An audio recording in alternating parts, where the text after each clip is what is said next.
Hi, Jennifer Nicely here with Pinnacle Real Estate Academy.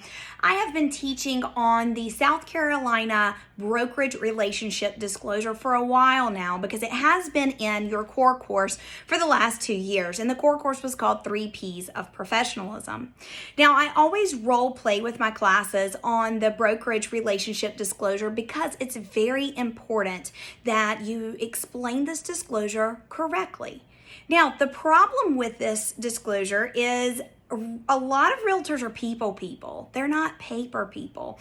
So as soon as the real estate commission says, hey, you need to explain this piece of paper, a lot of realtors go, another piece of paper. I don't want to do this. I just want to show houses. Okay, and so a lot of agents will just slide it in the email with everything else because they think that that's what they're supposed to do, but reality is you also have to review it with them.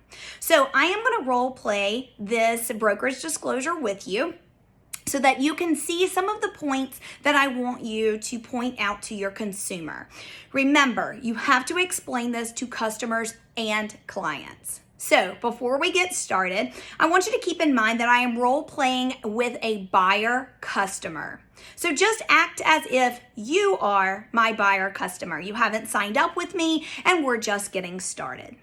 So before we get started, Mr. and Miss Buyer, I need to take a couple of minutes to go over this brochure with you. Now, this brochure is required by law for me to go over it with you, and whether you choose to work with me or someone else, all real estate agents are required to go over this with you by law.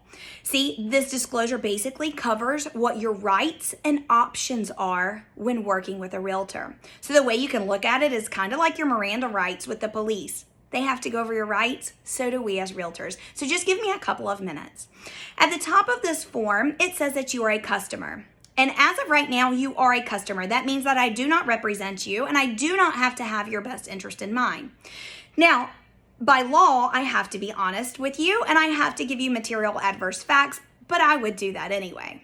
Now, if you decide you need to use me for my clerical services, then we can enter you into a transaction brokerage agreement.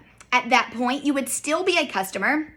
I would not represent you, and I do not have to have your best interest in mind, but I can give you the clerical services and step-by-step of how the transaction works. Now, if you decide to work with me and I decide I want to work with you, then we can enter into an agency relationship and you would turn into a client at that point. As a client, I do represent you. I do have your best interest in mind, and I have to give you 6 fiduciary duties. So I have to be obedient to you. I have to be loyal. I have to disclose everything I know, treat you with confidentiality, keep everything you tell me confidential, uphold my accounting duties, and treat you with reasonable skill and care. Now, of course, I've still got to be honest to you, and I've still got to give you material adverse facts. Now, again, if we decide we want to work together and we enter into this agency relationship, if you'll turn to the second page, this gives you 4 different breakdowns of an agency relationship we could enter into. So the first one is single agency. What that means is I represent you as the buyer and another agent at another firm represents the seller.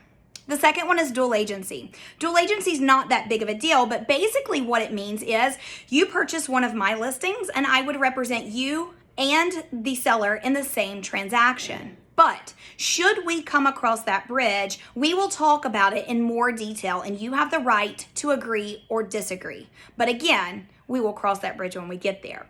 The third thing on your paper says disclosed dual agency. The reason why it says disclosed is because by law, I have to tell you if that situation arises. Again, we'll talk about it in detail and you have the right to agree or disagree to dual agency. The fourth one is called designated agency. Designated agency is basically where you buy a listing in my firm. So ultimately what it means is my boss is the other agent's boss, and both clients are under the same company umbrella as far as agency and representation. Again, should we cross that bridge, we'll talk about it in more detail. You have the right to agree or disagree. Do you mind signing at the bottom of this document just saying I went over your rights with you? Now, that's my spill.